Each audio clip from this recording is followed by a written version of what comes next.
A quiet stretch of highway, a black woman behind the wheel, and two officers who think they've found someone to intimidate. But what they don't know is she's not just another driver, she's the FBI director. And the moment they pull her over without cause, they set off a chain reaction they'll never be able to control. What follows is a tense, real-life confrontation between authority and arrogance, between silence and strength, and, believe me, the ending will leave you speechless. So settle in, turn up the volume, and let us take you on a ride you won't forget. And hey, let us know what time you're listening and where you're tuning in from. Drop a comment below, we'd love to hear from you. Don't forget to like, subscribe, and share this story with someone who still believes that calm can be powerful.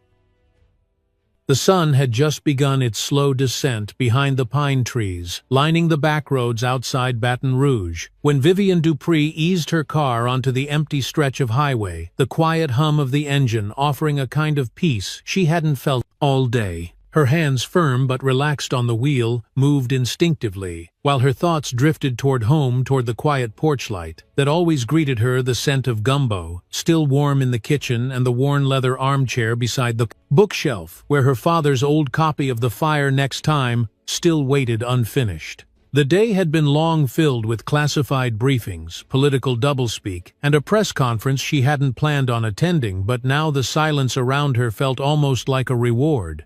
She let her foot settle gently on the accelerator, not rushing, just cruising, letting the road unfold like a ribbon of calm beneath the tires of her black government-issued SUV. There was a certain comfort in these back roads, the way they held memories in the cracks and humps of the asphalt, the way they smelled faintly of pine resin and dust after sundown. Vivian rolled the window down halfway and let the wind touch her face, cool and fragrant, laced with honeysuckle from somewhere beyond the ditch. She glanced at her rearview mirror, a habit more ingrained than conscious, and for a moment there was only her reflection and the stretch of empty road behind. But something in her chest refused to settle. Maybe it was the weight of the badge in her bag, or the tension that never fully left her shoulders even after 3 decades in law enforcement. Maybe it was the memory of a voice from years ago warning her, "Some people won't care what title you hold, Vivian. They'll only see what they want to see." She shook the thought off and reached for the stereo knob, turning it just low enough to let the jazz station murmur through the speakers, the soft horn of Miles Davis curling into the cabin like a sigh. Her phone buzzed once on the console, an encrypted message from Quantico, but she didn't reach for it. Not now. Not while she had this brief moment of stillness when the road was hers and hers alone. The sky had turned a rich blue-black, and somewhere to her left, lightning bugs flickered like whispers in the tall grass. She let her eyes rest for a second on the horizon where the trees stood dark against the fading light, and allowed herself a breath that felt for once completely her own. But just as she rounded a gentle bend near an old weathered sign that read Redwater Parish, founded 1857, the flashing red and blue light snapped her back into the moment. 1 second there was only darkness behind her. The next, a patrol cruiser had emerged like a ghost with its siren chirping once sharp, impatient. Her brows furrowed as she checked her speed well under the limit. Her signal had been used at every turn. Seatbelt on, lights working. There was nothing, absolutely nothing that should have drawn attention. And yet here she was, being pulled over on a road where no one ever gets pulled over, especially not at dusk, especially not alone. Vivian guided the SUV gently to the gravel shoulder, careful not to brake too abruptly. The car rolled to a quiet stop beside a thicket of loblolly pines, their shadows deep and still. She reached over to the glove compartment and opened it slowly, not pulling anything out yet, just letting her fingers rest on the envelope that held her registration. She didn't move to open the window immediately. Instead, she took a breath deep and measured, letting it fill her lungs before slowly exhaling through her nose. Then, with a deliberate calm, she pressed the button and the window slid down, letting the humid southern air slip inside. Her eyes settled on the side mirror as the figure approached, white male uniform, crisp boots, heavy on the gravel, flashlight in hand, though there was no reason for one. His face wasn't fully visible yet, but she could already read the posture, shoulders squared, jaw set, hand hovering a little too close to the holster. She knew that walk. She had trained people to recognize that walk. And now here it was, coming toward her like a test she never signed up for. Vivian's fingers tightened slightly on the wheel, not out of fear but out of preparation. She wasn't new to this. She had walked into cartel compounds without backup. She had debriefed agents who'd lost their partners in the field. But this moment in her own country, in her own skin, this was the kind of moment she hated the most. Because there was nothing unpredictable about it. It was too familiar. The officer's flashlight beam hit her windshield, then her chest, then her face. She didn't flinch. She just looked up steady and calm and offered the first word. "Evening, officer. Is there a problem?" There was a pause, half a second, maybe less, but it spoke volumes. His eyes narrowed, scanning her face, her blazer, the government plates on the back of her car. "License and registration," he said, flatly, skipping the greeting. Vivian nodded once. "Of course," she replied, her voice even respectful but not submissive. As she handed over the documents, her eyes met his.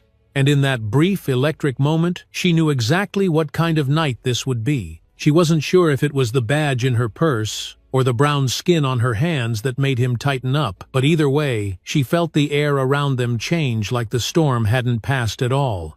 It had just begun. He stepped out of the cruiser like he'd been waiting his whole life for a moment exactly like this, boots hitting the gravel with an authority that felt rehearsed, shoulders pulled so far back they seemed carved from stone, and a jaw clenched so tight you could almost hear his teeth grinding through the silence.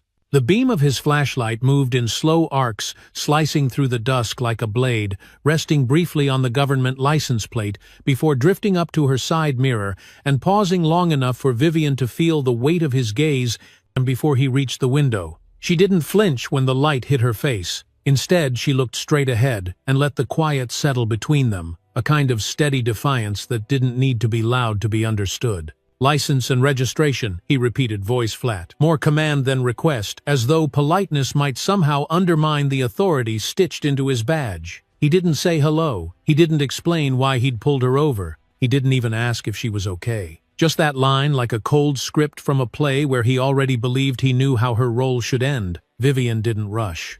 She moved deliberately, keeping her hands visible, opening the glove compartment with care, as if she were disarming something rather than retrieving a slip of paper. The inside light flickered softly as she pulled out the envelope, handed him both items, then returned her hands to the wheel. His fingers brushed hers when he took them, and in that brief contact, she felt it not fear but something sharper. Suspicion. Presumption. Like he had already decided she didn't belong behind the wheel of that vehicle on that road in that moment. "Is there a reason I was stopped?" she asked calmly, her voice steady but edged with the kind of dignity that refuses to bend under scrutiny. He didn't answer right away. He stared at the license, then at her, then back again, eyes narrowing as if expecting it to vanish or change names. "Routine stop," he said finally, though nothing about his tone felt routine. "Security check." Vivian let the silence answer for her, just for a breath before responding. "Is there a security alert in the area?" He shrugged. "Doesn't matter. You fit a profile." The way he said it with a hint of smirk made her stomach tighten, not in fear, but in memory. Because she'd heard this before in one form or another, in every phase of her career. In airports, in federal buildings, in meetings where she was the only person of color in the room. You fit a profile. It was always code for something more insidious. He turned back toward his cruiser without another word, papers in hand, boots crunching over gravel as he disappeared behind her vehicle. Vivian stayed still, eyes forward, trying to keep her breath steady. The trees outside rustled softly as a breeze moved through, brushing against the side of the SUV, like a hand against skin. Her reflection in the mirror looked back at her calm on the outside, but her thoughts were loud and unrelenting, calculating, remembering every protocol, every legal right, every mistake she couldn't afford to make. The seconds stretched. 2 minutes. Then 3. She could see him in the rearview mirror, seated in his car, talking into his radio, then pausing, then talking again. The way he kept glancing up at her suggested he hadn't run into someone like her before. Or maybe he had and it hadn't gone his way. Either way, she could feel the shift coming before it arrived. When he stepped out again, his movements were tighter, more purposeful. He walked back to her window, this time leaning in closer, as if proximity might intimidate her. "I'm going to need you to show additional identification," he said, tone firmer now, but with an edge of something else. Impatience or perhaps doubt. "This license isn't enough." Vivian tilted her head slightly.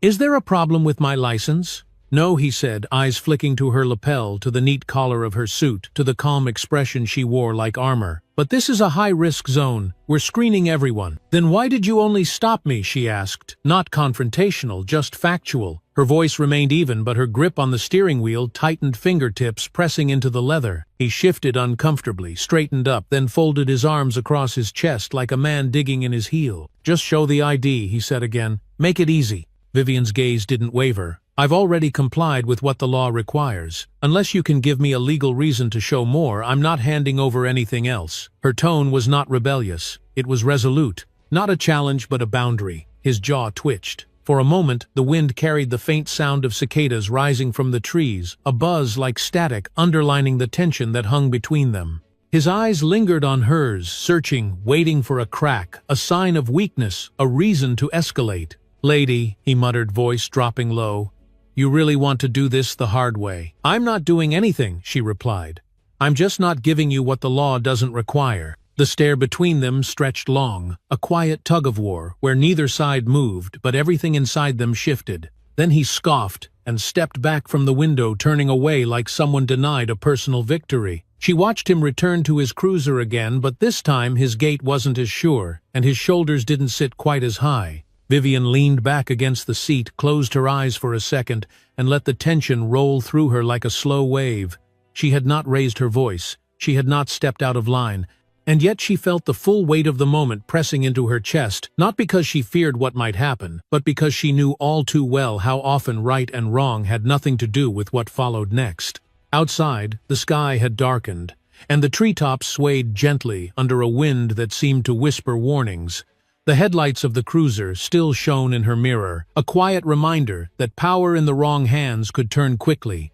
Vivian opened her eyes, focused on her breath, and waited, aware that this was no longer just a traffic stop. It was something else entirely. He returned slower this time, but with a different weight to his steps, as though he'd made a decision during those few minutes inside the cruiser, a decision that had less to do with duty and more to do with pride, or something deeper and darker he couldn't name. The gravel crunched with each step beneath his boots, loud in the otherwise hushed road, and Vivian could feel the shift even before he said a word. His flashlight was off now, tucked into his belt, but his posture was more rigid, and the way his hand hovered near his holster made her stomach harden in quiet anticipation. He didn't approach the window as much as loom over it, letting his shadow stretch across the hood of her SUV like a curtain. "I'm going to ask one more time," he said, voice lower but unmistakably colder. "Let me see your federal ID." Vivian didn't react immediately. She blinked once slowly, then turned her gaze toward him, not confrontational, not challenging, but composed and resolute, like someone who knew precisely what game was being played, and had long since decided not to let herself be its pawn. "I've already shown you everything the law requires," she said calmly. "My license, my registration. You've got no probable cause for anything more."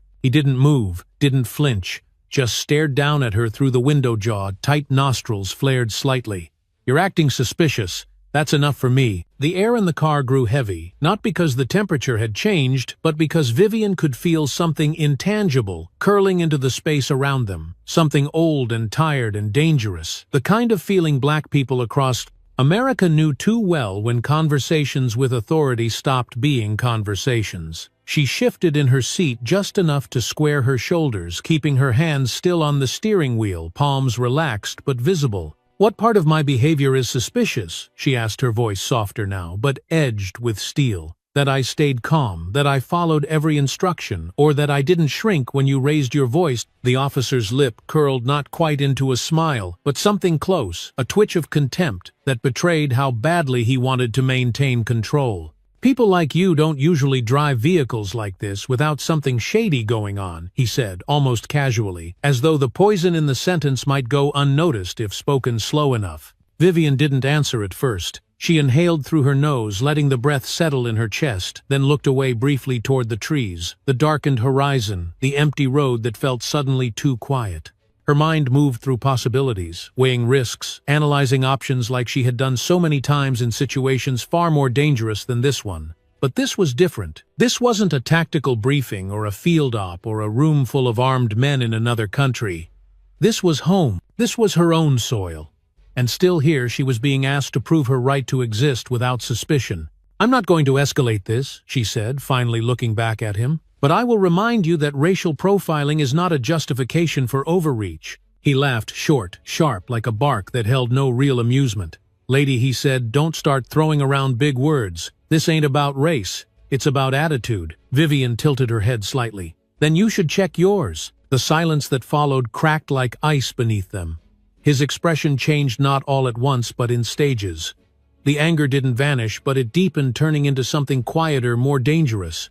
He took a step back, not out of retreat but to give himself room to assert himself, room to act. His fingers brushed against the edge of his holster, and for the first time, Vivian felt her pulse rise not from fear, but from the sudden clarity that this was no longer a misunderstanding or an ego trip. This was a moment teetering on the edge of something irreversible. Inside, her thoughts remained ordered, trained to suppress panic. She had spent years teaching others how to manage confrontations, how to stay composed under fire, how to disarm with words before things turned violent. And yet now, with the muzzle of potential threat only a breath away, all those lessons felt far too academic. Her skin, her voice, her restraint, all of it had become evidence in his eyes of something suspicious. He looked at her again, eyes narrowed. "Step out of the vehicle." "No," she said clearly, firmly. "Unless you can tell me what law I've broken, I'm staying right here." He squared his stance. "I'm ordering you." "And I'm refusing an unlawful order," she answered, her tone unwavering. The wind had picked up slightly, swaying the pine branches, making the shadows on the road shift like ghosts. Somewhere in the distance a dog barked once, then fell silent. Time slowed not in a cinematic way, but in the suffocating sense that every second now carried weight, that every movement would echo far beyond this road, this night, this town. Vivian reached slowly toward her center console, not for her badge, not for her phone, but for the notebook she always kept there, half filled with thoughts and reminders and fragments of speeches never delivered. She didn't open it, just let her fingers rest on the leather cover, grounding herself in something tangible, something hers. "You're making a mistake," she said after a beat. "And not just a procedural one." He didn't reply. He just stood there, breathing heavily, caught between orders unspoken and impulses untrained. Vivian looked at him one last time, really looked into the lines around his eyes, the tension in his jaw, the flicker of uncertainty that had begun to edge its way into the corners of his stance. And in that moment, she realized something she hadn't expected. He wasn't just angry, he was afraid. Afraid of losing control, afraid of what she represented, afraid that the power he'd built his identity on might not be absolute. She didn't smile. She didn't move. She just sat there, grounded, steady, waiting not for him to decide who she was, but for him to realize that he never had that right to begin with. And outside, the wind kept blowing, brushing dust across the hood of the SUV, like time itself, refusing to pause even for this. The sound of his boots crunching closer on the gravel didn't come with words this time. It came with silence, deliberate and sharp, the kind that tried to speak through posture alone. He moved toward the driver's side, slowly, eyes locked on her through the windshield, jaw clenched as if fighting off something more personal than procedural. Vivian's hands never left the wheel. She didn't blink. She watched him approach with the quiet awareness of someone who had stood in too many rooms where she wasn't wanted but never once stepped back. The night air had cooled, but sweat had begun to form at the back of her neck, not from fear, but from the heat of anticipation, the way a violin string tenses just before it snaps. He came to a stop just inches from the window, stared down at her with a look that wasn't just about power, it was about testing limits. Without waiting for a response, he reached for the door handle, out of the car. Now, her voice came soft but firm. "Unless I've been placed under arrest, I'm not required to exit my vehicle, officer." He didn't answer. Instead, he tugged at the handle, found it locked, then stepped back with visible irritation. His nostrils flared, hands flexing at his sides, his right one tapping against the snap on his holster, a movement she caught in her peripheral vision like a warning light. "I gave you an order," he said. "Refusing to comply makes this a whole lot worse for you." Vivian leaned forward slightly, not to provoke but to be heard clearly, to leave no room for misinterpretation. "I've complied with every lawful request. I've provided license registration and answered your questions. If you believe I've committed a crime, I expect you to articulate it. Otherwise, I'm staying right here." His laugh came short and dry, like gravel rattling in the throat. "You think you're smarter than me, huh?" She didn't flinch, didn't rise to the bait. "No," she said, "I think I know my rights." The tension between them now wasn't just personal. It had shape, weight, and movement like a storm gathering low above the road, rolling into the space where dignity met ego. The trees behind him were still, the wind held its breath, and somewhere in the distance a truck passed without slowing down its lights, vanishing into the black like a witness too afraid to linger. The officer took a step back again, not out of retreat but recalculation, as if weighing whether this woman, this quiet, unmoving, composed presence was worth the risk. He walked back to his cruiser without a word, his shadow long in the headlights behind her disappearing into the hollow dome of the patrol car. Through her rearview mirror, she saw him talking into the radio again, gesturing, then pausing.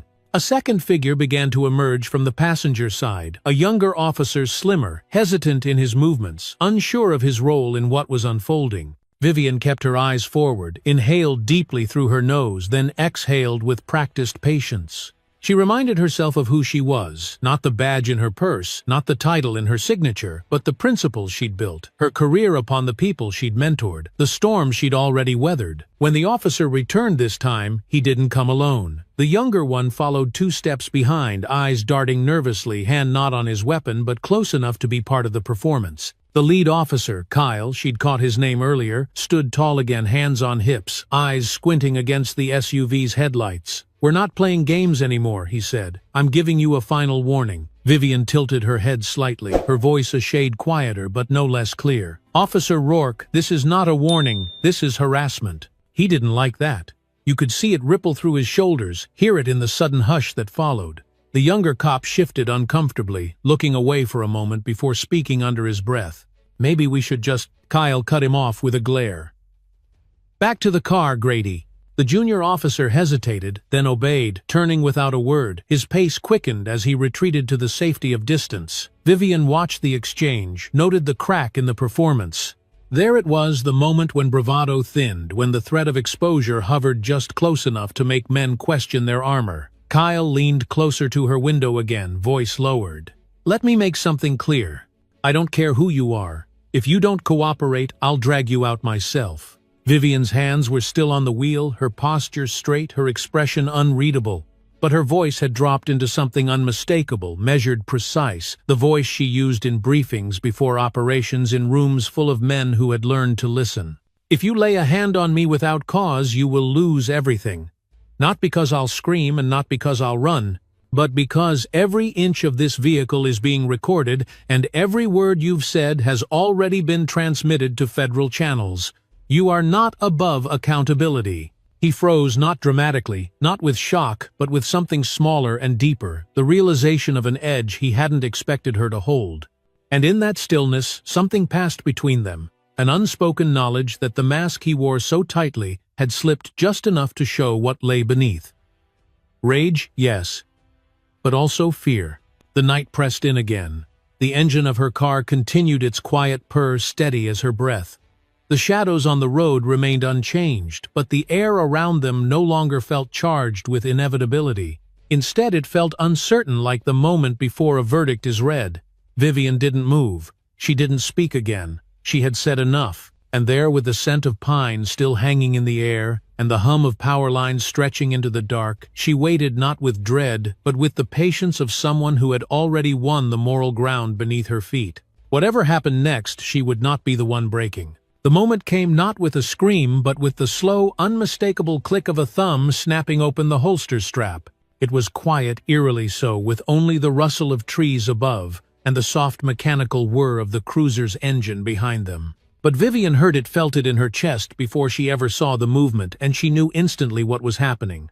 Kyle Rourke had crossed a line that too many officers carried inside them like a silent threshold, invisible, until suddenly it wasn't. He stood just a few feet from her door, one hand hovering above the grip of his sidearm, the other twitching slightly at his side, as if unsure which instinct to follow, intimidation or restraint. Her body went still, not frozen by fear, but deliberately unmoving the way a diver holds breath before plunging into deep water.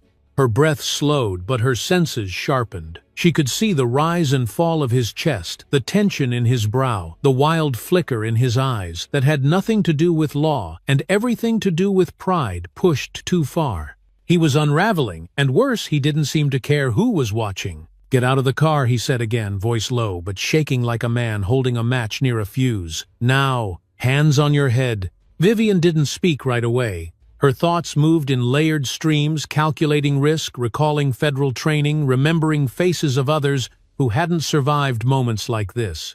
She could feel the weight of the weapon pointed toward her chest, though it hadn't been drawn yet. But his body said enough. His posture said this was no longer about procedure. It was about dominance. "I'm going to step out," she said, evenly, eyes on his. "But I'm not running, and I'm not resisting." Kyle didn't respond, didn't nod, just clenched his jaw harder, as if her calmness was somehow its own defiance. She reached down slowly, deliberately unbuckled her seatbelt with a practiced motion, and opened the door just wide enough to slide out. Her shoes touched the gravel, and the crunch beneath them sounded loud, final, like a verdict being read aloud in a silent courtroom. She rose to her full height, not tall but steady, and faced him with her hands raised just enough to show her palms, not above her head, not surrendering, just visible, just clear. "Keep them where I can see them," he barked, though she already had. "Turn around." Vivian didn't move. "You're holding me at gunpoint without cause. That's a serious charge, officer." His face twitched again, the muscle near his temple pulsing beneath the skin. "I said turn around." She looked at him directly, calmly, and said just 5 words that didn't rise in volume but carried the weight of command. "Do you know who I am?" Something flickered in his eyes, then uncertainty or disbelief, and the silence that followed stretched like a wire drawn tight between them. He didn't lower his hand, but she saw the hesitation ripple through him like a pulse beneath the surface of water. He hadn't expected this. He hadn't expected her to be unshaken. He hadn't expected her to meet threat with clarity. "I'm calling for a supervisor," she continued now, reaching slowly, visibly for the phone tucked into the breast pocket of her jacket. "This interaction is no longer safe." His voice cracked slightly, but he masked it with volume. "Don't you move! Don't touch anything!" She stopped, but didn't flinch. "Then you call it in. Because the next words I speak will go directly to your department and mine. This ends here. Or it ends badly for you." Kyle's breathing had quickened. His arm wavered just slightly. Behind him, his partner still sat frozen in the cruiser, unmoving, unwilling to step into what had already gone too far. Vivian remained still, the phone in hand now, but untouched, waiting. She gave him one last look, one last chance. "This isn't a fight you want," she said. "Trust me." And then, like something unseen snapped, he reached for the weapon. She moved first. Her fingers tapped the side of her phone, a practiced press of a speed dial button that vibrated once, then rang out clearly in her earpiece. "Federal Dispatch, this is Dupree," she said, voice strong, controlled. "Badge 301 Zulu. I'm being held at gunpoint by a local officer. Request immediate sheriff presence at mile marker 37 Highway 9 Redwater Parish." Kyle blinked. The words hit him like a physical blow. "You're what?" he stammered. "Who the hell are you talking to?" Vivian didn't answer him. The dispatcher was already responding, calm and professional, and she confirmed the coordinates as Kyle stood frozen still holding the weapon, but now visibly rattled. "ETA?" Vivian asked. 3 minutes, the voice said. "Sheriff Wade en route." She ended the call, eyes never leaving the officer's face. "You've got about 2 minutes to think about the direction your career just took," she said. The silence that followed was absolute. No wind, no cars, no words. Just the sound of Officer Kyle Rourke lowering his gun with shaking hands, his chest rising like a man just now remembering how to breathe. His eyes no longer held defiance, only panic. Only the quiet, crumbling knowledge that control had slipped away from him the moment he let the gun become his answer. Vivian stayed where she was, hands still, visible breath still steady, the moonlight cutting a pale line across her cheek. And in that stillness, as red and blue lights began to bloom in the distance like the promise of something greater than justice, she didn't feel vindicated. She felt weary. Weary that it had come to this. Weary that it always had to. The lights came first, rising in the dark distance like a slow-burning flare, red and blue, spiraling against the black backdrop of the trees. They cast long shadows across the road, sweeping over gravel and bark, and the still silhouettes of 2 people locked in a silence too loud to name. Vivian didn't move. She stood with her spine straight, her breath measured, her hands visible but not raised, because surrender had never been an option. Not tonight, not ever. Her pulse had steadied since the call, but her jaw remained tight, every muscle held in quiet readiness, like she was still bracing for a blow that hadn't come but could. Kyle Rourke shifted his weight back a step, eyes flicking toward the approaching vehicle, as the siren chirped once a quick, sharp warning that authority was arriving. His fingers, which just minutes ago had curled around a weapon, now hung stiff at his sides, twitching slightly with the kind of tension that builds when fear begins to override anger. He wasn't in control anymore, and for the first time it showed. The cruiser pulled up fast, but smooth tires crunching the shoulder gravel headlights cutting across them both before shutting off. The door opened and out stepped a man with salt and pepper hair, a chest full of experience and a gait that didn't ask for respect, it demanded it. Sheriff Alton Wade closed his door gently, not rushing, not posturing, just walking with purpose. His hand rested near his belt, but not on the holster.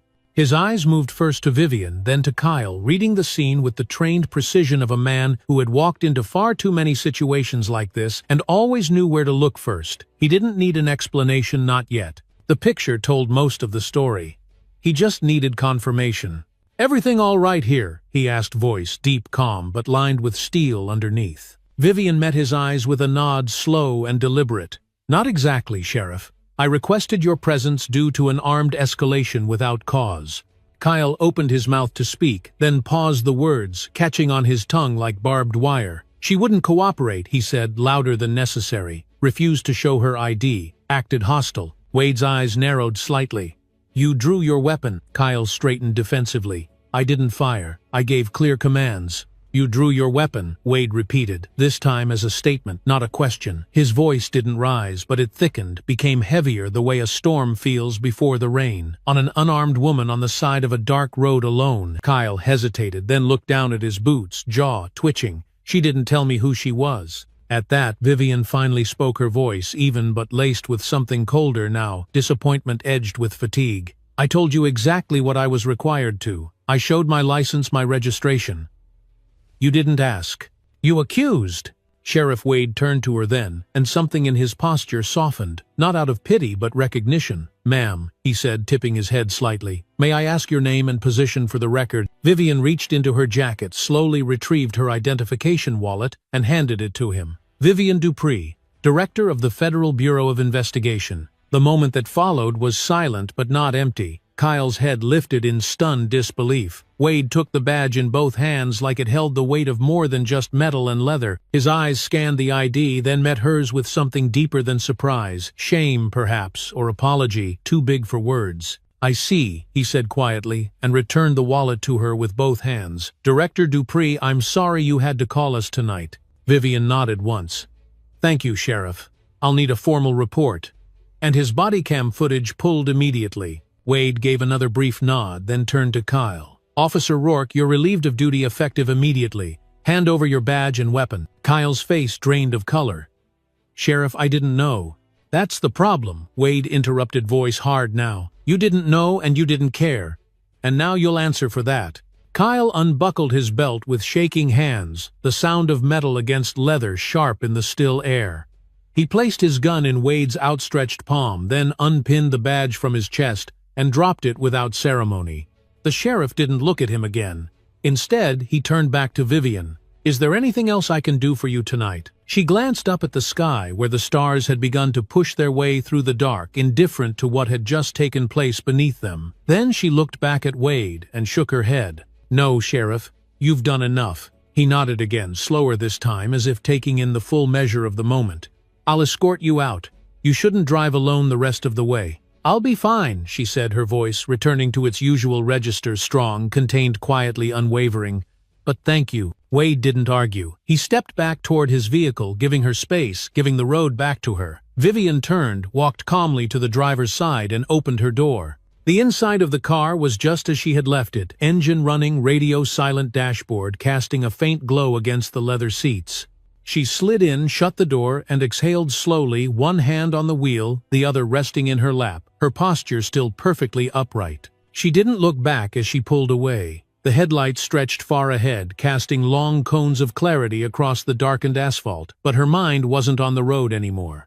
It was still back there in that stretch of silence between his weapon and her name, in that crackling line between control and conscience, and in the cold knowledge that titles don't always protect, but sometimes they expose. And as the sheriff's lights faded in the distance behind her, Vivian Dupree drove forward, not as a survivor of the moment, but as a witness to a truth too many still denied. She wasn't angry, she wasn't rattled, but she was awake, fully, deeply, irrevocably awake. The engine of the SUV purred quietly beneath her, as Vivian sat motionless behind the wheel, her hands resting lightly at 10, and two eyes fixed on the long stretch of road ahead that now shimmered faintly beneath the streetlights. The confrontation was over, but the tension still lingered in her muscles, like the echo of a siren long faded, and even as the sheriff's headlights disappeared in her mirror, she couldn't quite let go of the way Kyle Rourke's face had looked. When the realization sank in, when the weapon lowered, and with it the illusion of untouchable authority. Her breathing was steady, but her thoughts were not. They turned over themselves in waves, trying to reconcile the gravity of what had almost happened with the calm she had forced herself to maintain. She didn't feel triumphant. She didn't even feel angry, not anymore. What she felt was older than both. It was the weight of knowing that survival for people like her often depended on precision, on grace, under pressure, on being calmer than the man with the gun. And that even when you win, it doesn't feel like winning. It feels like escaping a trap you shouldn't have had to step around in the first place. The dashboard cast a soft glow against her face as she reached up and brushed a curl of hair back behind her ear, her fingers trembling just enough to remind her that she was still human, still bleeding somewhere beneath the armor of control. A horn blared in the distance long and low from a semi barreling down the crossroad half a mile ahead, and she let it ground her, pulled herself back to the present, shifted the SUV into drive, and merged back onto the highway. The tires hummed beneath her, a steady rhythm that reminded her of heartbeats of time passing, of the importance of not letting this moment consume more of her than it already had. The road stretched out like a black ribbon slick with night, and she allowed herself a single exhale of something close to relief, but it was sharp at the edges, because she knew what was waiting on the other side of this. When she arrived back at the Bureau's field office an hour later, the building was nearly empty, but the lights on the upper floor still burned, an indication that someone was expecting her. She pulled into the reserved spot at the back, parked cleanly between the faded lines, and turned off the ignition, sitting in silence for a moment longer than she needed to. Her reflection in the side mirror stared back with tired eyes and a clenched jaw, and she forced herself to smile, not because it helped, but because sometimes it was the only defense she had left. The corridor leading to her office echoed with her footsteps, heels clicking softly against the polished floor, the weight of each step heavier than usual. She passed familiar faces, agents she'd trained, analysts, who respected her guards, who nodded but didn't speak, and felt their eyes follow her, not out of curiosity but out of concern, as if they already knew something had gone wrong. She didn't break stride. She couldn't afford to. Inside her office, the air was cool and still, and the soft glow of her desk lamp gave the space an amber warmth that almost comforted her. She slid her phone from her pocket and placed it on the corner of the desk, the screen still lit with the last number dialed, Federal Dispatch, time-stamped and logged. She reached for a legal pad and began to write details, names, timestamps, descriptions, everything she'd committed to memory, everything she couldn't allow to become distorted later. Her handwriting was neat, deliberate, like every letter carried a piece of the truth. But just as she finished noting the final line, weapon drawn without cause, a soft knock came at the door, followed by the quiet creak of it opening before she could respond. Deputy Director Halberd stepped in, suit, immaculate expression, unreadable, the kind of bureaucratic presence that arrived when control needed to be reasserted. He closed the door behind him, folded his arms, and said almost casually, "I heard there was an incident." Vivian looked up, met his gaze, and answered plainly. "There was a near shooting during a traffic stop. I de-escalated and documented everything." He nodded just once, but the silence that followed said more than words might have. After a pause, he spoke again. "Vivian, you know how this kind of thing plays out. There's going to be media attention and questions." She kept her voice level. "There should be." "I don't disagree," he said, though his tone suggested otherwise. "But we'll need to manage perception. The Bureau can't be dragged into a political storm. Not now." Vivian leaned back slightly, her hands folding in her lap. If this agency can't handle the truth of what happened to its own director on a public road, maybe the storm is already here. Halbert blinked, as if he hadn't expected that response, or perhaps had hoped she might soften her stance after the adrenaline wore off. "I just want you to be careful, Vivian. The higher you are, the easier it is to fall." Her expression didn't change. "I didn't climb to this height just to stay quiet when it matters most."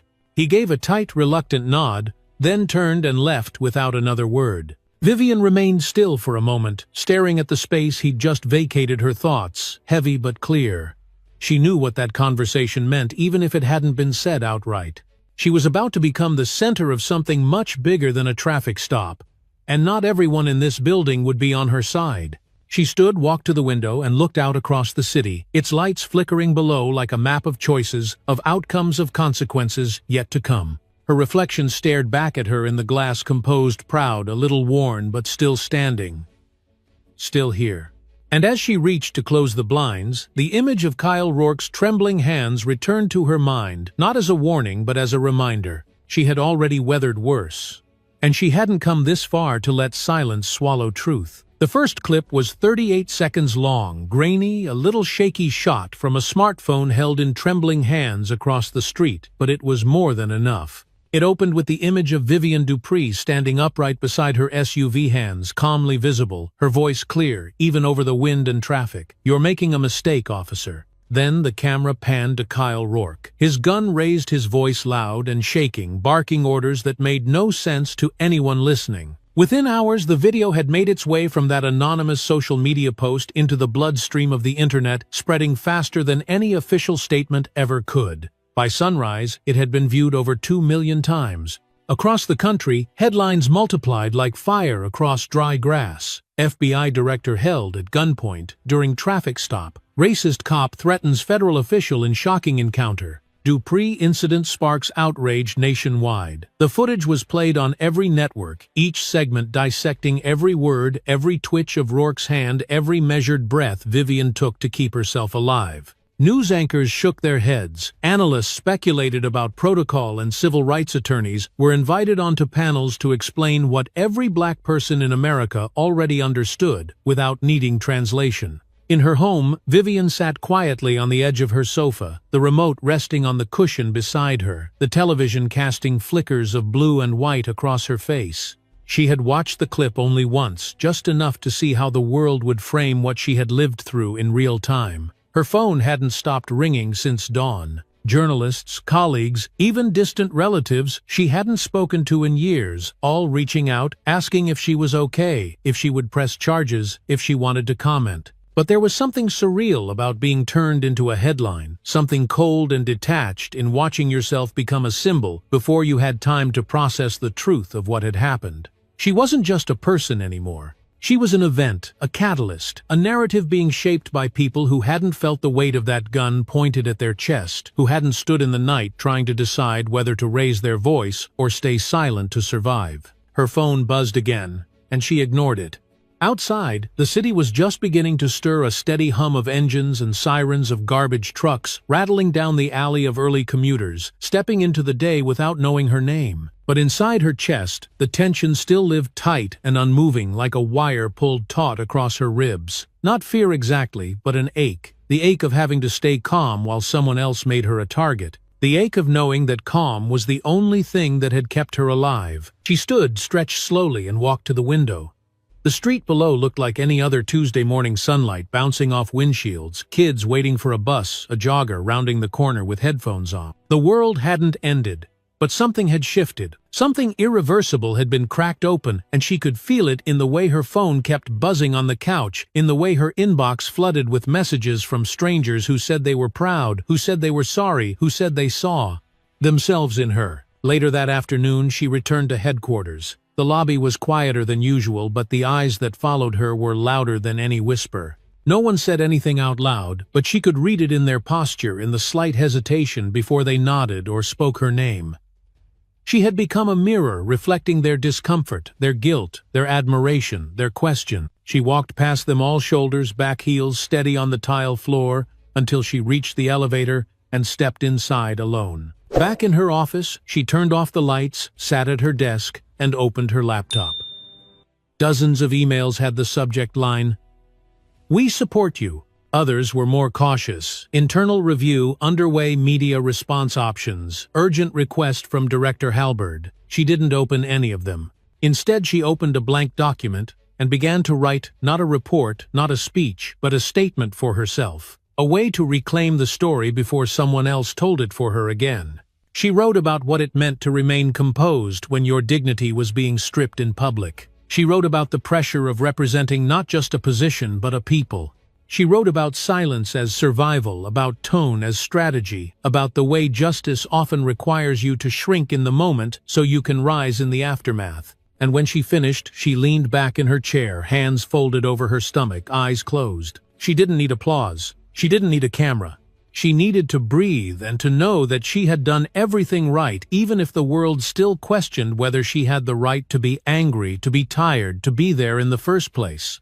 Outside her window, the sky had shifted from blue to gold, and the sun caught the edges of the buildings like a quiet benediction. She watched it for a while, letting the light settle on her skin, letting the noise of the world fall away. And in that moment, Vivian Dupree didn't feel like a headline.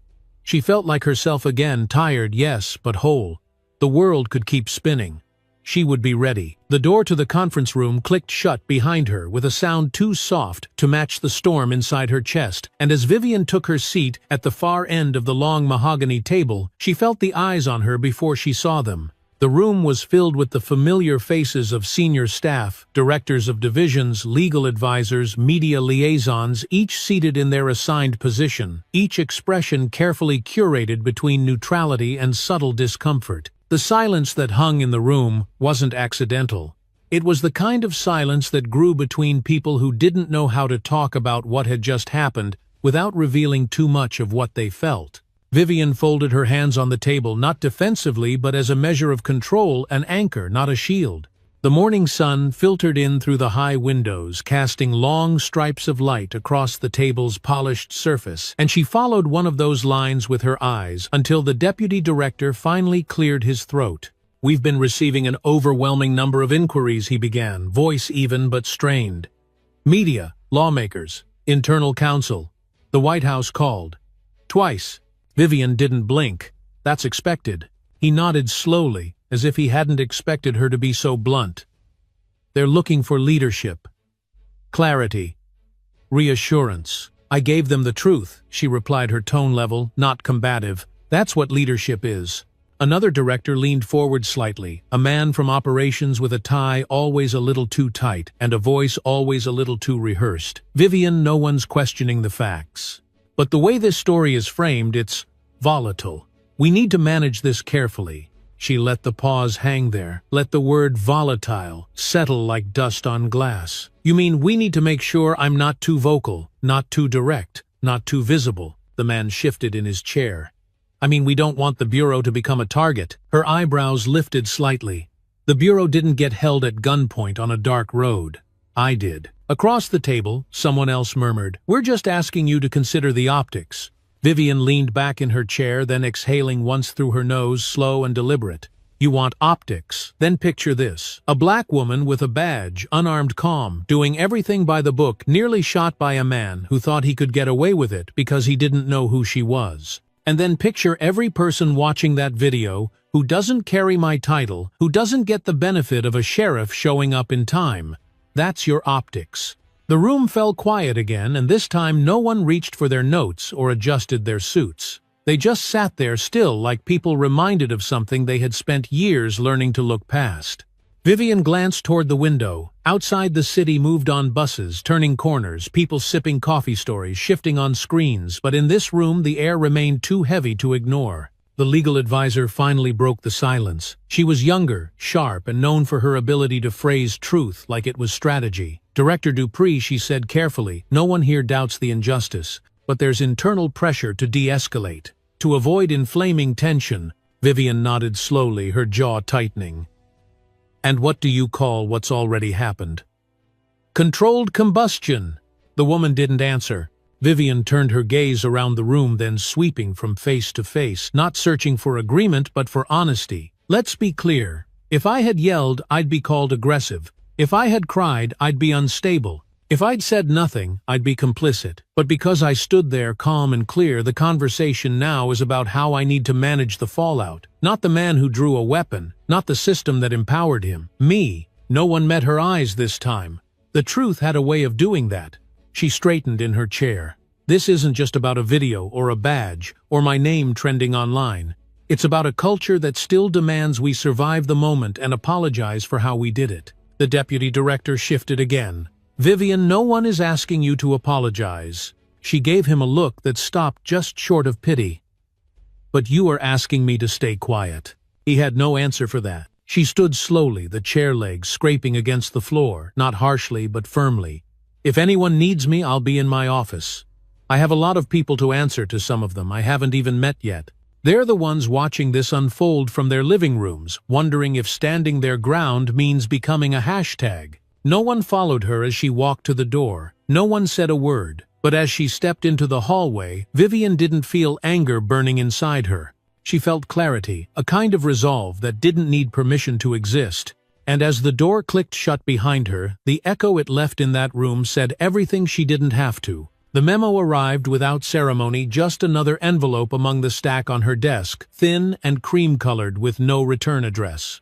But Vivian knew the tone before she even opened it, the kind that dressed itself in protocol but carried the chill of something final. She slit the top with a letter opener, unfolded the single sheet of paper inside, and scanned the contents slowly, her eyes pausing only once near the middle, where the language shifted from vague acknowledgement to a gentle suggestion wrapped in administrative courtesy. In light of recent events and to preserve institutional trust, we request your voluntary resignation effective immediately. She didn't move, not at first.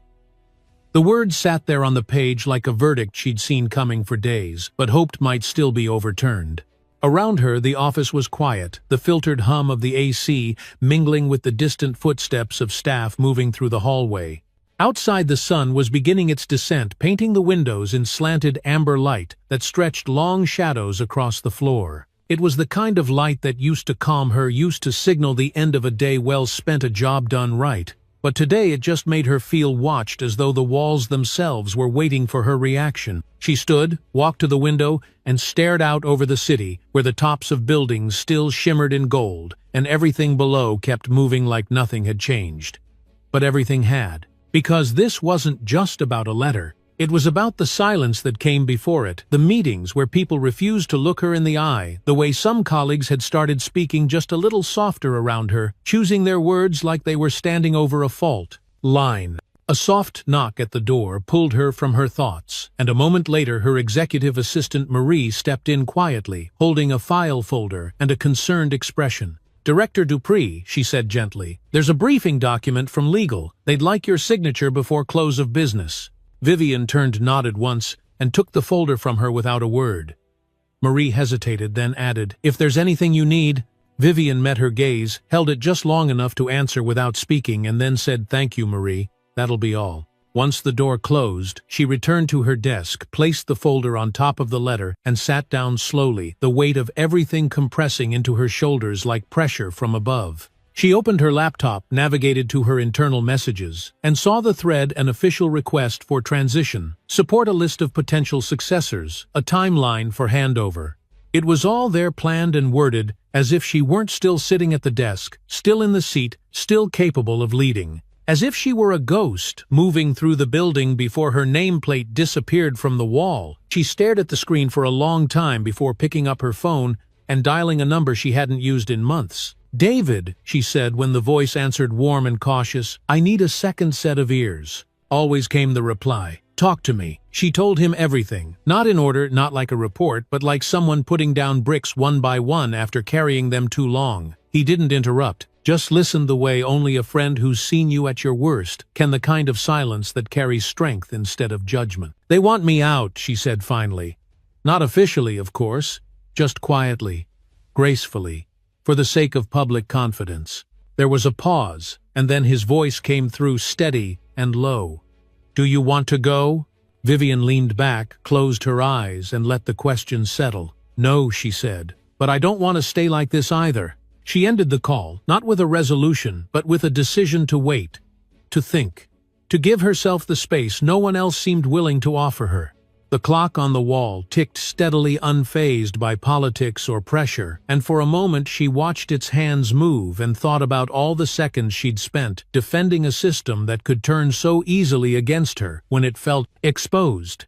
Eventually she stood again and gathered the letter, the file, the folder from legal. She placed them all in a neat pile and left them untouched in the center of her desk. She wouldn't sign today, maybe not tomorrow either. Because if they wanted her out, they would have to ask her like they meant it, not hide behind whispers or soft language wrapped in civility. She wouldn't vanish. Not like this. As she turned off the lights and stepped into the hall, her shadow stretched long behind her, sharp and defined against the marble floor.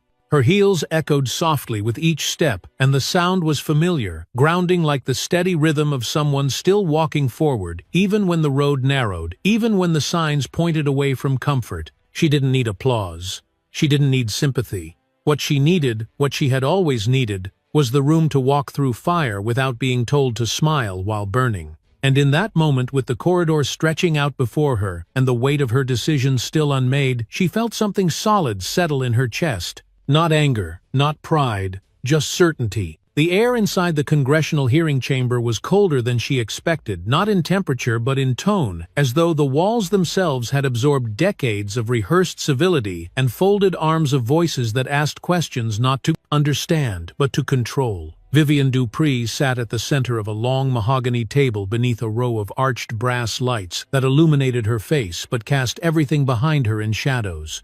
Cameras lined the back wall, quiet, blinking, observant, while reporters tapped quietly on keyboards, waiting for the next soundbite, the next quote that would make headlines before dinner. She was dressed in a charcoal gray suit, understated, but precise, the kind that spoke before she ever said a word.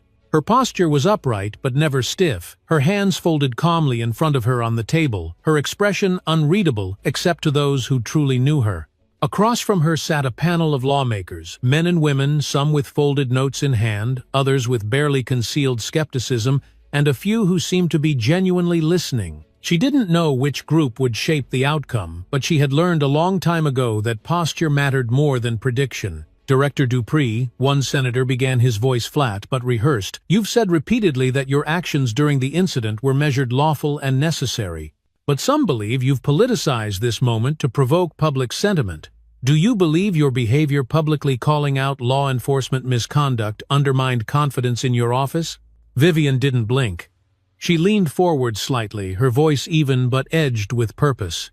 "With all due respect, Senator, I believe the act of a police officer pulling a weapon on a federal official without cause is what undermines confidence. My response wasn't political, it was human and necessary." The murmur in the room shifted subtly, half approval, half discomfort, but she didn't allow herself the luxury of scanning for support. Her eyes remained forward, fixed on the senator, her words steady, not because she was unaffected, but because she refused to let the weight of the moment buckle her spine. Another voice chimed in, this time a congresswoman with sharp glasses and a softer tone. "Director, when you called dispatch that night, did you ever consider invoking your title earlier, perhaps to avoid escalation altogether?" Vivian gave a measured nod, acknowledging the logic but not conceding to it. "Yes, I considered it. But I also considered what it means to be a private citizen first.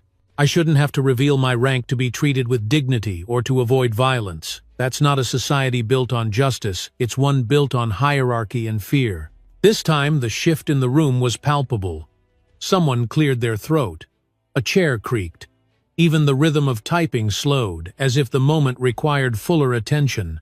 And in that pause, Vivian reached for the folder in front of her, opening it, to reveal a single printed still frame from the video, the one where her hands were raised and calm, while the officer's weapon pointed squarely at her chest. "I didn't raise my voice," she continued, laying the image flat on the table. "I didn't run, I didn't resist, but I was still seen as a threat. And that's the story far too many Americans live, whether they wear a badge or not." There was silence again, but it was different now, no longer procedural but personal, the kind that settled into the room like dust that refused to be swept away. Vivian sat back, her fingers laced together again, her breathing slow but deliberate. She could feel the weight of every camera, every stare, every assumption pressing in like a tide that wanted to pull her under. But she'd been here before, in rooms where power tried to bend her voice, and she knew how to speak without shaking.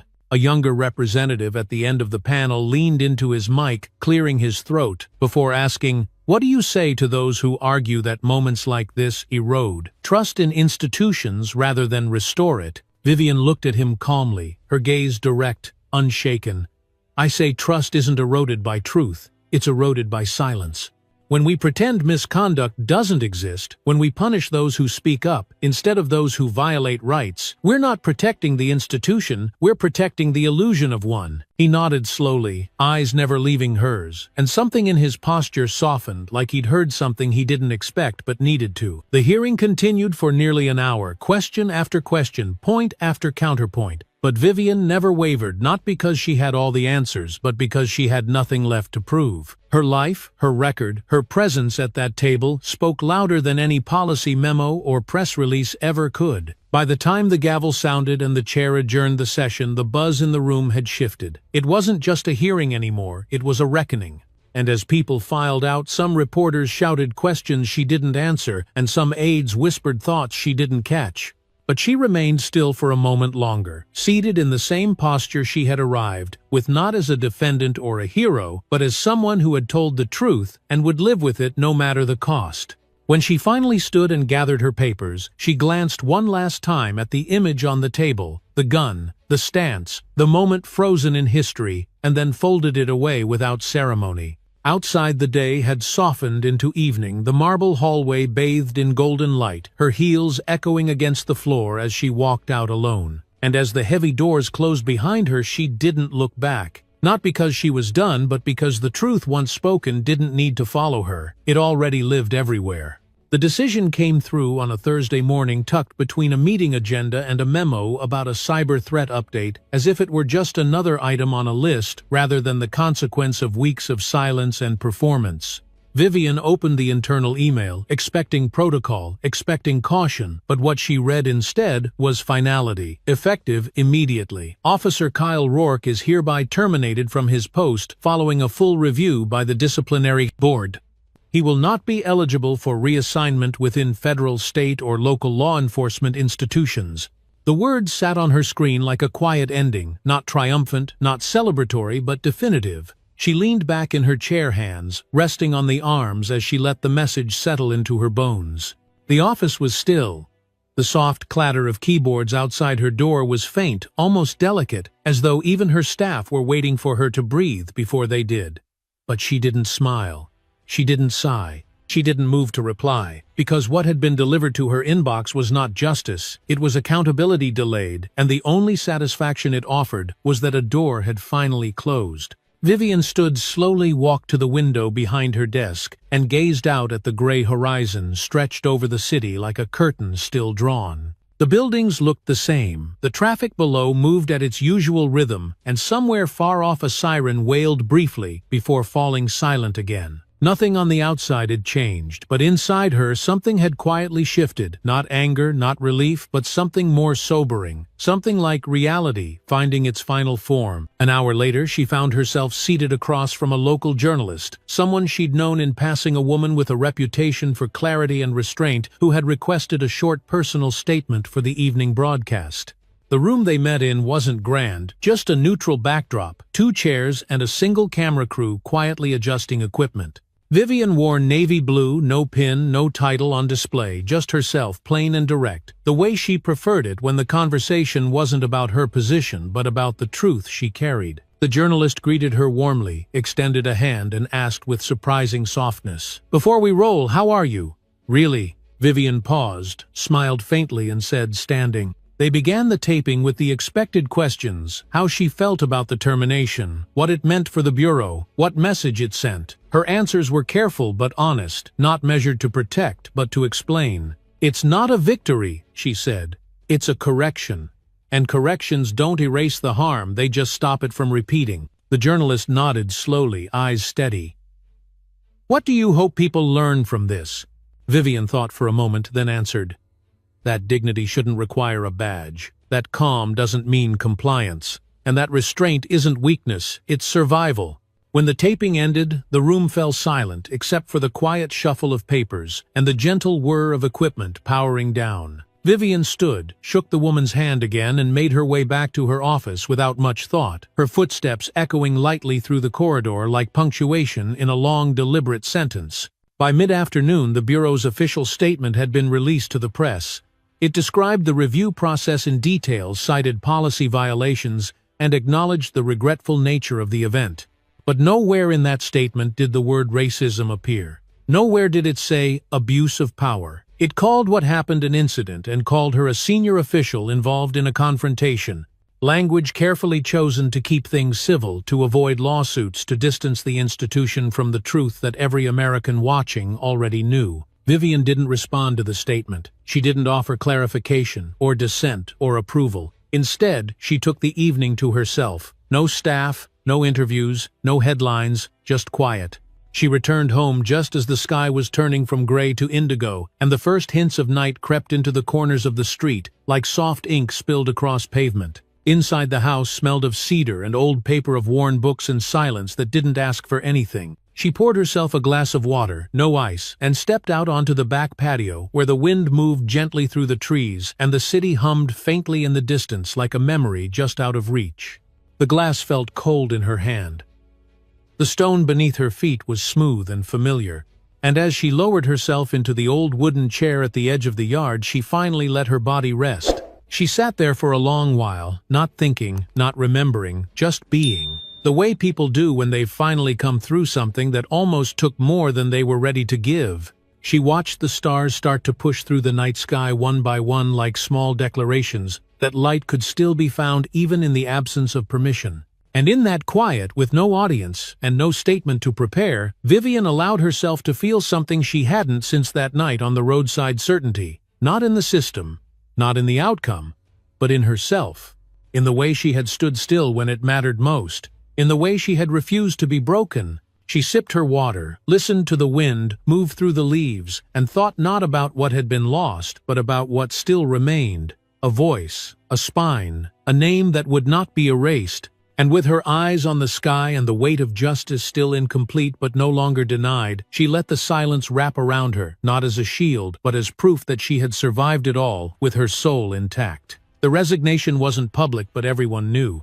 The walls of the Bureau held whispers like breath, quiet, lingering, always moving just under the surface. And by the end of the week, Vivian could feel them pressing in on every floor. She walked behind every polite smile inside, every carefully worded email. The official line was strategic transition, and the press release spoke of new directions and deep gratitude for her service. But no one called it what it was: a push. A quiet, calculated removal, because she hadn't just endured the moment, she had spoken about it too clearly, too unapologetically, and institutions didn't always know what to do with truth when it came wrapped in dignity. She cleaned out her office with no fanfare, no boxes stacked in the hallway, no farewell gathering, no stream of well-wishers offering empty words. Just her assistant Marie, and the sound of her own breath moving evenly as she packed up 2 framed photos, a silver pen gifted by her late mentor, and a copy of the Constitution that had sat on her bookshelf since the day she was sworn in. The walls looked bare before she even zipped her bag, and the silence in the room had a stillness that didn't feel solemn, it felt earned. Marie lingered near the door, her voice barely above a whisper. "I don't know what to say." Vivian turned, offered a small but honest smile. "Then don't say anything. Just keep showing up the way you always have." Marie's eyes shimmered, but she nodded and stepped out, leaving Vivian alone in the room one final time. She turned once in a slow circle, not to take it all in, but to let it go. The desk, the windows, the flag in the corner, the years folded into the carpet beneath her feet. They were part of a chapter now closed but not erased. And as she stepped out into the hallway, she walked without hesitation, her stride neither rushed nor delayed, just firm and familiar, like a woman who had walked many halls and would walk many more. The next few days passed in a blur: calls from old colleagues, a few handwritten letters slid under her door, some bearing names she didn't expect. But the one that stayed with her came by mail in a plain white envelope with no return address, sent from a city she hadn't visited in nearly 20 years. Inside was a single page. It read, "You don't know me, but I watched what you did. My daughter saw it too. She asked me if being brave looked like standing still. I told her yes. Thank you for standing still." There was no signature. She read it 3 times before placing it gently in a drawer near her bed, then closed it as if sealing a promise she hadn't known she'd made.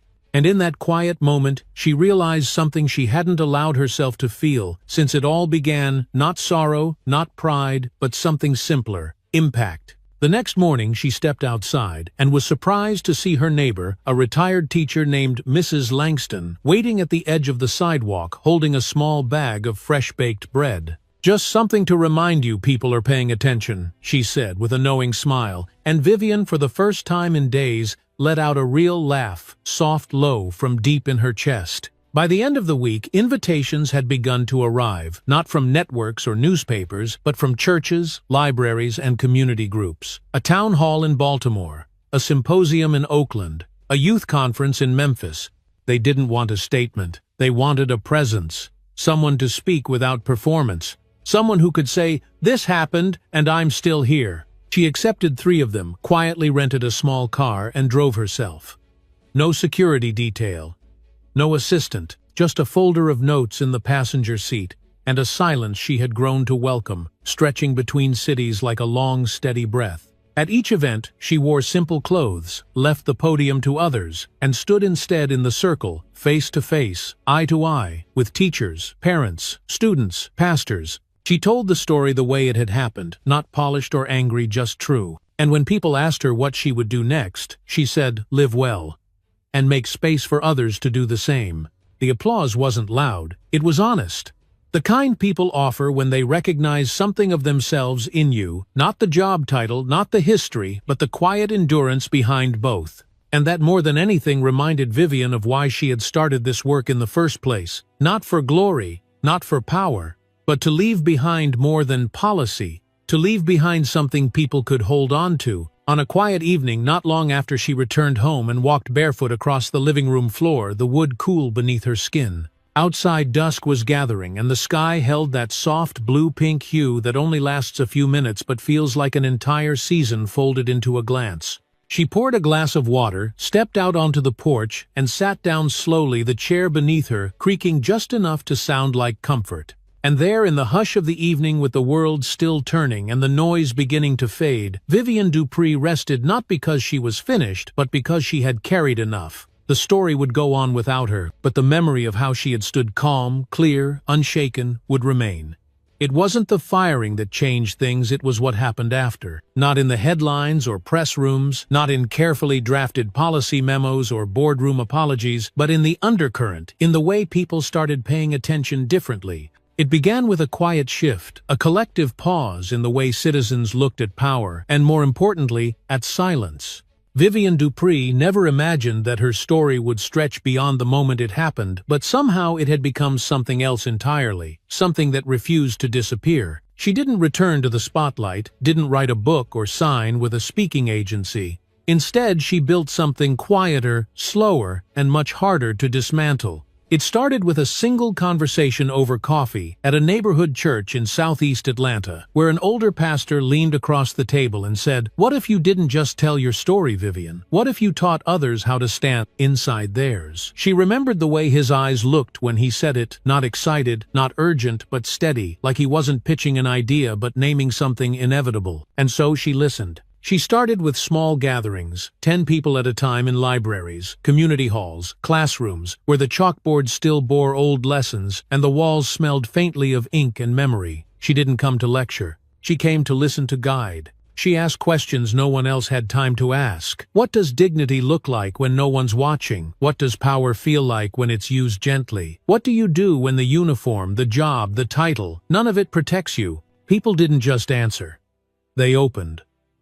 A retired bus driver in Mississippi shared how he once drove 20 minutes past his last stop, just so a teenager wouldn't have to walk alone at night. A nurse in Detroit wept as she described the moment a patient's son assumed she was there to clean the room, not save a life. A young woman in Oakland, no older than 20, whispered, "I've never seen someone stay calm like that and win," and Vivian, without missing a beat, replied, "That's because we don't always call surviving a win, but we should." The stories came like water through a crack, slow at first, then all at once. And with each gathering, something began to build. Not a movement, not a campaign, but a culture. A quiet circle of people who carried what Vivian had carried, the burden of being expected to endure with grace, to shrink their pain for the comfort of others, to explain their humanity in rooms where it should never have been questioned. They called it the Circle Project. It wasn't flashy. There were no logos, no merchandise, no slogans. Just chairs in a room and the invitation to speak freely about what it means to exist at the edge of power and still choose integrity. They met once a week, then twice, then began linking with groups across the country, teachers, bus drivers, civil servants, store clerks, off-duty EMTs, not to protest but to prepare, to learn how to stay upright when the weight tried to crush you, to remember that calmness wasn't compliance and that clarity didn't require permission. Vivian never led the circles with fanfare. She entered quietly, sat beside whoever arrived first, and listened more than she spoke. But when she did speak, the room always leaned closer, drawn not to volume, but to truth spoken without apology. She never told people what to believe. She told them what she knew, that resilience was a practice, not a posture, and that you didn't need to shout to be heard, you just needed to stop shrinking. One evening after a session in Baltimore, where more than 50 people had stayed long past sunset just to continue sharing, a teenager approached her. He wore a faded hoodie, scuffed sneakers, and carried the kind of restlessness in his body that told you he hadn't felt safe in a long time. "Miss Dupree," he said, eyes darting but voice steady. "You think a person like me could ever be calm like that?" She looked at him, really looked, and said, "You already are. You just haven't had a place to be calm in yet." His mouth parted slightly, as if he wanted to argue but couldn't. He nodded instead and left without saying another word. But he returned the next week. And the week after that. That's what the project became a place to return to. Not long after, Vivian received a letter. It was from a woman in Missouri, a public defender who'd never met her in person but had followed everything from the start. The letter read, "I used to think justice was a courtroom victory. Now I think it's how we teach our children to speak when no one's listening. You taught me that." She folded the letter and kept it with the others in a small wooden box beneath her desk. She never read them more than once, but she never threw them away either. One day during a walk through her neighborhood, she passed a mural she hadn't seen before. It wasn't a portrait, it wasn't her face or her name. It was a painted scene, a woman standing still, hands calmly at her side with a police light reflected in her eyes. Not fearful, not defiant, just unbroken. Below it, someone had written in delicate cursive, "Strength is not how loud you shout. It's how clearly you stay standing." Vivian stood there for a long time. People passed, some recognizing her, some not. But she didn't need recognition. She didn't need noise. She turned, continued her walk, and let the evening settle around her like it had so many nights before. She didn't look back. Not because she was finished, but because the work had already moved forward without her. It was a year to the day since the roadside, since the silence, the spotlight, and the slow burn of public awakening. The air that morning was still crisp, but not cold, and Vivian Dupree stepped outside with a quiet kind of intention. No ceremony, no cameras, just herself, a worn leather satchel, and the same steel calm that had carried her through the hardest moments of her life. She hadn't told anyone where she was going, not because it was a secret, but because some moments deserved to belong to no one but the person who lived them. She drove alone, windows halfway down, letting the wind move through the car like breath, soft, steady, familiar. The roads were quiet at that hour, and as the sun climbed the horizon, it cast a clean, pale light across the dashboard, turning her shadow against the windshield into something elongated, graceful, and still. She wasn't revisiting the place for closure. She didn't believe in closure, not the tidy kind that people like to package into statements or television specials. What she believed in was accountability, presence, and the quiet strength it took to keep going once the noise had faded. The site itself hadn't changed much. The curve in the road still dipped just past the shoulder. The pine trees still stood tall along the edge, swaying only slightly, as if acknowledging her return. There were no markers, no plaques, no roadside memorials, just the whisper of memory anchored to a place that would have meant nothing to most people passing by. Vivian parked just off the gravel, stepped out, and stood still for a moment, letting the sound of rustling leaves and distant traffic settle into her awareness. She wasn't here to relive it. She was here to remind herself of who she had been and who she had become. A few minutes passed before she reached into her bag and pulled out a folder, thin, unadorned, containing only a single document. It was a printed draft of the legislation being voted on that day in Congress, known unofficially in the halls of power as the Dupree Act, though her name never appeared in the bill. It mandated independent oversight in cases involving law enforcement and federal employees. It required comprehensive anti-bias training, real consequences, and a national review board, one that couldn't be ignored, stalled, or buried in bureaucracy. She looked down at the paper, the sunlight warming its edges, and let out a breath she hadn't realized she was holding. The language was dry, policy-heavy, filled with sections and amendments, but she could read between the lines like it was her own story, etched into federal law with every witness who'd stood in her place and every voice that never got to finish its sentence. She wasn't proud because it bore her name. She was proud because it meant fewer people would have to carry what she did without recourse. A branch snapped nearby, just a squirrel darting through the brush, but the sound pulled her back, made her smile. She sat down on a large, flat rock near the tree line, legs crossed, hands resting in her lap, and closed her eyes briefly. She didn't think about the flash of headlights that night, or the chill of metal near her ribs, or even the face of the man who pointed a gun at her like her life had no name. She thought about the young woman who once believed that calm was just a tool for survival, and now understood it could also be a form of resistance, a foundation for rebuilding. Later that afternoon, her phone would buzz with news alerts. The act had passed. The margin wasn't wide, but it was enough. There would be statements made, cameras flashing, hands shaking on marble steps. Her name would trend again for a few hours. But here, in this moment, she wasn't waiting for any of that. She wasn't checking results or framing legacies. She was letting the wind carry the weight away from her shoulders just a little, just enough. By the time she stood to leave, the light had shifted again, deepening into a richer gold that filtered through the trees like a slow blessing. She folded the paper carefully, returned it to the folder, and slid it back into her satchel. As she walked to the car, the gravel crunched beneath her feet, steady and unhurried like footsteps on familiar ground. She paused at the door, looked back once, not at the sight, but at the space it now held inside her, not as a wound, but as a place where transformation took root. She drove away with the windows down, the breeze moving through her like a memory rewritten, reshaped into something she could finally carry without flinching. Her reflection in the side mirror was calm, resolute eyes, clear mouth relaxed, not because the battle had been easy, but because she had come through it whole. And as the road unspooled before her, long and open beneath the late afternoon sky, Vivian Dupree did not look back. Not because she had forgotten, but because she had finally arrived at a place where her story no longer needed defending. It simply needed to keep going. Sometimes the strongest thing a person can do is stand still, calm, grounded, and unwilling to back down from what's right. Vivian Dupree's story reminds us that dignity doesn't always come from titles or applause, but from the quiet courage to face injustice with clarity and grace. For those of us who've lived long enough to see how slow change can be, this story speaks to a deeper truth. We are never too old to take a stand, and we're never too small to make a difference. Whether you're a parent, a neighbor, or a retired teacher, your presence, your integrity still matters. Justice isn't only shaped in courtrooms or headlines. It's shaped in how we carry ourselves, how we speak up, and how we teach the next generation what strength really looks like. So if you've ever wondered whether staying calm in the face of wrong is enough, let this story be your answer. It is. And sometimes that's where real change begins. If this message spoke to you, don't forget to like this video, subscribe to the channel, and share it with someone who needs to hear it. Your voice matters. Let's keep it alive together.